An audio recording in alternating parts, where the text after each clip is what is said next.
It is Tuesday night, and welcome to another Mitch'n and Mauck'n Short Hop. I am Mitchell. With me, the mouth of the West, Tyrell Mock. Tyrell, let's do some instant reactions from the weekend, and of course, last night's Cardinal Dodgers game. When we last left off, the game Sunday was getting ready to start, and I don't think we missed anything. And then, of course, last night, actually a really great baseball game last night, 3-2 win by the Cardinals.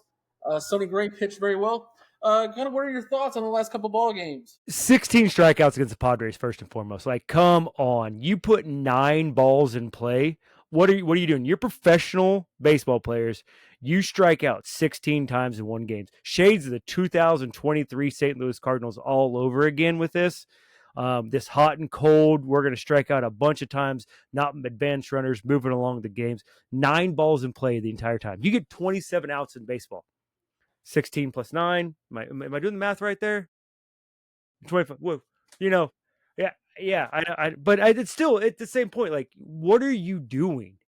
Like, I just can't. At one point, we're just gonna have to talk about the hitting coaches and their effect on this team and just how bad. But last night, great ball game. Pozo coming through again.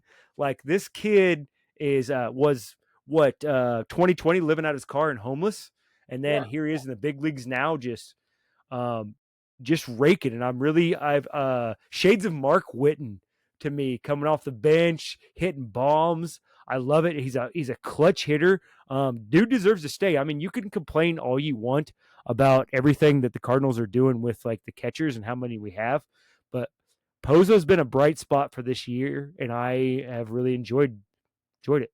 Looking at the lineup tonight against the Dodgers, Pozo is in the lineup, batting eighth. Jordan Walker surprisingly hit ninth. Pozo right now hitting 275, 4 home runs, 17 RBIs in limited play. You know, they talk a lot about runway. Is it time to go ahead and give Pozo the runway the next 2 months? I'm a I'd love to see Cubs what he fan. does with the baseball team. I like Yeah, I'd love to see Cubs. it. And we'll kind of talk about this here in a few minutes about development and bringing some guys up. But is it time to give Pozo the bulk of the work at the catcher spot? The way that Pages doesn't hit the baseball, but I mean, he had that 3-run dinger the other night. But I mean, every dog has his day. But Pozo's come through time and time again. I don't see a problem with giving him the runway and let him see what's going on. Now let's see how he handles his pitching staff. Like, I know Sonny loved how Paez does it, but you know, at some point, like, how many people are we going to have defensive standouts but can't hit the damn ball? And that's what the Cardinals are really doing right now. You know, the idea was to have Herrera as the everyday catcher. His defense is not there. You know, I still think we probably compare all catchers to Yadier Molina, who arguably is the greatest defensive catcher of all time. But when you're a catcher and you can't throw a guy out at second to save your life, you probably need to find another spot. And so I think the plan going into the season was Paez was going to back up, maybe catch 50 ball games, and now you're seeing Paez probably overexposed a little bit. In short bursts, he's probably pretty solid as a backup catcher. He's probably a top tier backup. But Yeah, having to yeah. play every day, this is where his problems kind of lie. And I'm not sure if Pozo is a long term answer.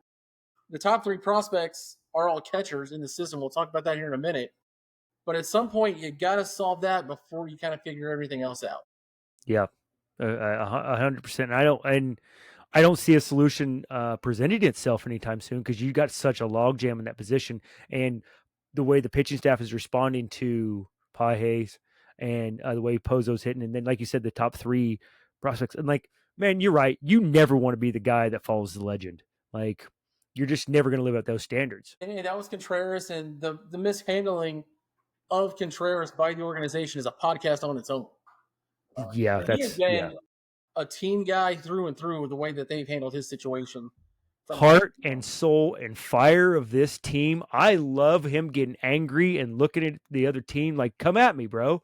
I love that. I love that fire. I love this FU attitude. I got so tired of the Cardinals always being like stick in the muds, like, oh, we're professionals. We don't do this. Show some emotion. That's what this game's all about. the flair, and the Latin guys are kind of known for having that flair, but for the longest time, this team lacked personality. But go back to with Matheny in charge, it was very buttoned up, all shucks. You got a little bit better with Schiltz, I think. A little bit of fire, a few more F bombs, my kind of coaching style. But now it's kind of back to the no fun team again. Outside of Contreras, there's just not a whole lot of personality. Mason Wynn's shown a little bit of it. I think once he becomes more of a veteran presence, he's a guy that can actually probably lead. But we've talked several times. Goldie wasn't that verbal fire up leader, at least not that was seen, on the field, and same with Nolan Arenado, especially when you got two guys who disappear in the clutch. I'm gonna kind of say this like as I've went through a lot of leadership classes and stuff, like introverts hire other introverts. They like stick together. So I mean, this is 100% Mo's team. He's an introvert, not an extroverted dude, and that's what this team all is a bunch of introverts that just but they might be leading from the background and all that stuff, but you don't have that guy that's there to get that boot in your ass and be outspoken, and that's what you need in every team, sport, anything. We talked last week, like how many times was somebody going to have to wear one before the pitching staff responded? It just Yes. showed a whole lack of like fortitude. Tourists wore 5 or 6 in a row before somebody finally like, all right, I guess it's time to plunk somebody back. Yeah. And that's old, the unwritten rules of baseball. Like you hit my star, I'm going to hit your star. And like I was glad to see they finally went after Machado uh, last week when they did that. But speaking of pitching and the lack thereof, the curious case of Cardinals pitching development, where have you gone, Michael Wacha? And I use Wacha as an example because to me, he was really the last true guy they developed who's still kind of stuck around the big leagues. Lance Lynn just retired recently, but Wacha's pushing about a 12, 13-year career right now, kind of holding on as a 4 or 5 guy, but was always kind of at his peak. He was a 2. He was a low 1-2, but now where's the pitching coming from? They cannot develop a starter, a top tier starter at that, to save their life. You look at the mid to late '90s with Alan Bennis, whose career ended unfortunately due to injuries, but Matt Morris was a number one, and then from there you had your Wakas. Wainwright came up through the system. Jaime Garcia had about 3 or 4 years there where he was a dude. They always were churning through. Lance Lynn for about 2 or 3 years was also he was an all-star. And the guy I'm going to talk about here in a second, Carlos Martinez. They were always developing top end pitching. Maybe not have been a number one, a Kershaw or a Pete Scherzer, but at least it was a top, it was a high 2, low 1 type guy. They haven't developed one of those in about 10 years. Yeah, it would be about 10 years. Yeah. Wow. I think they fell behind the times. I think they got ego got in the way a little bit. I think they thought their shit didn't stink. And I think that they have been humbled enough. Weren't for the longest time they were talking about building this pitching lab down in Florida, and they just now have got that under construction. We've been hearing about that for the last before COVID days. Let me Yeah. run down these couple prospects for you. Jack Flaherty. I mean, he's still in the show, but he's not. Take out 3 weeks in like 2019. He's not a number one. Luke Weaver's kind of, excuse me, revamped his career as the closer of the Yankees. Dakota Hudson, and then Austin Gomber, who was used in the Nolan Arenado trade. But let me give you this one. This one's going to sting. Alex Reyes. Yeah, that was my where have you gone? That's who I was really bought into is Alex Reyes. Like had electric stuff, had the arm, had the speed, like had the build. Like you're like, all right, this is a number one. Let's go. Then injury after injury after injury. And then didn't he I think he went to another team, I think it was the Giants, and then flamed out on there. And he's out of It, baseball now. yeah, he's out of baseball now. Schultz ran that guy to the ground in 21. Yes. I mean, he had nothing in the tank come September because he was out there every single day, it seemed like. And that arm just couldn't hold up. But he was supposed to be the next guy. When you look at pitching development, the big leagues right now is all swing and miss stuff. Everybody's got gas, throws 100 plus miles an hour. But the Cardinals had, for the longest time, pitch to contact philosophy. Emphasized control and weak contact over velo and strikeouts. Well, the rest of the MLB was like, hey, we're all going velo, strike dudes out, keep them off the bases. Mo and the guys he brought in, their pitching philosophy was just put the ball in play. We got great defense. And too many soft tossers, finesse guys, without swinging miss stuff. Now you've seen that change in the draft and a couple of trades they've made, but do you think that had a lot to do with their lack of pitching development? Guys who can throw low 90s all just pitch to contact as opposed to somebody who can go strike that dude out. This organization modeled their pitchers off of Dave Duncan. Sliders, fastballs, changeups, just cut, put the ball in play, let your defense do the work, keep your pitch count low. Not a lot of strikeouts. I mean, your only strikeout guy was usually Carpenter. Wayno had a good couple years there with that curveball. But yeah, you don't. This organization's always been that pitch to contact. I don't hate that. I love that pitching style, that Greg Maddux style. I love that in and out in the rocking chair, like you're moving back and forth. You're 9 innings, pitch 90 pitches. yeah, like it's efficient. It keeps your defense on their toes. They don't get bored. It makes for good baseball because you never know what's going to happen with baseball when you put the ball in play. I I also I'm also I like the velo, but man, these guys get hurt just throwing velo. Like Right. there's no pitching That's anymore. a great point. I wanted to bring that up to you and get your opinion on. Going back to Alex Reyes, who was always hurt. Flaherty was hurt. And now guys in the system, Team Kent is hurt every other week if you look at the transactions. Like there is a disconnect somewhere mechanically where and this is not necessarily a St. Louis exclusive problem. It's happened all throughout baseball because these kids are throwing, 50, 60 games in summer leagues at 10 years old and having Tommy John in middle school. But what do you think? Like, why are we seeing so many arm injuries and lack of development? All gas, no brakes, dude. All gas, no brakes. That's just all it is. The body has only so many pitches in it. They throwing motion is an unnatural motion. Actually, the correct motion to throw a ball is like the underhand. Right. Well, So so you it see the softball yeah, girls at Division One level who can throw 115 pitches on Friday night and come back Saturday afternoon and throw another 100. yep, exactly. I don't I think I agree with you. The mechanics are gone because I mean, especially after Flaherty went to Detroit and the Dodgers, and suddenly that dude came back, had a couple extra miles per hour back on his fastball. I think there and I who said this? Wasn't it Gallon? Gallon did an interview and said that the Cardinals organization was just very backwards on their thought process of everything he'd already been taught for pitching.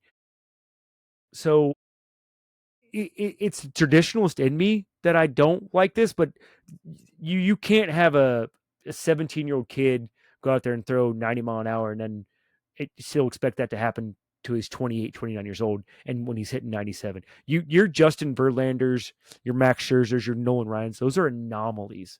Those guys don't last that long anymore. I'm just waiting for Paul Skeens to throw his elbow out. It's going to happen. I mean, it's just natural. At some point, every pitcher is going to go through it. It's just kind of the way that the game is now. Again, like you said, max effort all the time. And nobody's saying velo. The guy I wanted to bring up about the curious case of pitching, where they've gone, Carlos Martinez. That guy should have been a dude. Two-time All-Star, got the ball opening day twice. Actually saved like 25, 30 games as a closer one year. And then again, injuries, and he just fell apart. Had some stuff off the field. But he also should have been the guy. We should be kind of in the twilight of the Carlos Martinez era right now. But the tsunami I was loved him. a I love that dude. tattoo. If you think back when Oscar Tavares passed away, he got the ball that night when they honored him. I think he went 8 2/3 against the Dodgers and was just electric. And there were games where like, yeah, Carlos is going to throw 8 and shut everybody out. But then there were other nights where he may not get through 3. Yeah, 100%. I've never seen a guy who had such electric stuff just be such a head case sometimes too. Just get in his own head and get in his own way. And I'm like, just throw the ball to Yachty and you'll be fine. You know what Yachty But says? yeah. Just do what Yachty says. Yeah. And then he started gaining weight too, and he really got bad after that. Don't we all, man? Don't we all? Yeah. Headed to the bottom of the 8th, it's help on the way. When you look at how bad the roster construction is, and we've talked about that several times. A couple years ago, post COVID, MLB changed the rules. September you always had 40 guys. Anybody in a 40-man roster could be called up. Now you're only able to bring up 2, and one of them's always an arm. It's help coming. JJ is playing third base a lot down in Memphis now. Is it time to bring up, a Jimmy Crooks and maybe let Paz walk? Is it time to see what some of these younger arms can do? Kind of who are you thinking? I mean, it's early. We still got about a month to go, but there's going to be 2 call ups. Who are you calling up? And Is there a place to play them when they come up? I want to say yes, but I also want to say no because what's the point in bringing JJ up? I want a full season of that guy. I don't want because isn't you got to play like if he plays starts 16 games or whatever in so many years, his service time starts. So now only got 6 years rather than 7 years with that guy. I believe if he comes up after September 1, it doesn't affect service time. Okay, but I I don't want to do that to him. I think you do need arms. I'd rather them start bringing up the arms now. Let's get. I know all of our main pitching prospects are just on the IL. You got Roby on there. I think isn't Jerpy's on there. So is Hence. Is Quinn Matthews? Quinn You threw know. the other night in Memphis, Okay. so I think he's back. Okay. So you might bring him up because he has been a rising star for you. He was great in the Arizona Fall League last year. He might be the one. I think I would like to see. I was going to say Luke and Baker because I love watching that dude hit, but that's not to be anymore. Uh, Blaze Jordan is probably a guy you're going to bring up early. Early, yeah, yeah. Um, And then, maybe a Brian Motts, another lefty, just somebody to cover some innings out of the bullpen. you only have one lefty out right now, so I mean you're gonna need to bring somebody up for that point. Um, I would say, yeah, I don't see help coming, man. It's, with the Cubs series coming this week, there's maybe a small chance if you could take all three of them to get back in it. It's doubtful, don't get me wrong, but if you can pull out a dub tonight and then you got a tiny throw in for the Dodgers tomorrow, maybe you get hot here. But realistically, there's nothing coming. Help is not coming until the winter meetings in January, and by then this whole deal is going to look incredibly different. To kind of finish up our night as the game's getting ready to start, we're about 15 minutes away from the first pitch here. Have a little fun. You know, baseball and music are perfect together. What are some of your favorite at bat songs, bullpen songs? You got to think about Trevor Hoffman coming out to Hell's Bells, Mariano Rivera to Enter Sandman, and of course the guy that we talk about a lot. Give me like 1998 in September. It's dark. Welcome to the Jungle comes on. About 45,000 people stand up. So Tyrell, you're going to come to bat for the Cardinals here. What song is blaring over the PA? Bro, I'm all about feel, and music is all how I feel, and I love the way I'm going. Trinidad James, all gold, everything, which cannot be played at all in a Oh stadium. no, no, I love that song. But right now, I'm so into the Luke Combs Post Malone song. I got a guy for that. I might be banging that. Um, ew, just nothing gets my rap get. Ooh, ooh, ooh. Last time that I checked, I had 5 chains on my neck. I might go me some Nip, dude. Nipsey Hussle is my guy right now too. Been on him for a minute. yeah. St. Louis, it's a Midwest town. You can't go wrong with some country western. Give me Chris Stapleton, White Horse. Ooh, okay. Okay. Kind of perfect to come up in a Yeah. clutch situation. That's my AB song. What do you think about Nelly? It's getting hot in here. And right as you're walking, hot in here, you're like, all right, yeah, I'm about to get loose. Let's go. 20 years ago, that would have been awesome. That would have been great. Man. Wasn't Vina in the video? Yes. Yes, he was. What what many of the young people who watch this don't realize, there for about 3 years, St. Louis was the epitome of hip hop in the early 2000s. Nelly, the St. Lunatics, Chingy, Murphy Lee. Chingy. Yes. That's a callback. Wow. Right after Pac and Biggie died, there was kind of this uproar of, you had the South Flare with Luda, and then Usher, and then the Midwest thing kind of hit. People have to do a debate over the best Midwest rapper, and if somebody drops like Paul Wall or something in here, I'm gonna hang up. Are you going Midwest all the way down to Texas? Because Texas got some pretty decent rap too. Or is That's the that going to be South, its own? man. Yeah, Texas that's is the good. To, South. yeah. You talk about Ooh. Tennessee, man. You leave the Midwest. Yeah, yeah, yeah. You get the Tech Nine. Everybody, all my Kansas City Mm, family loves some Tech Nine.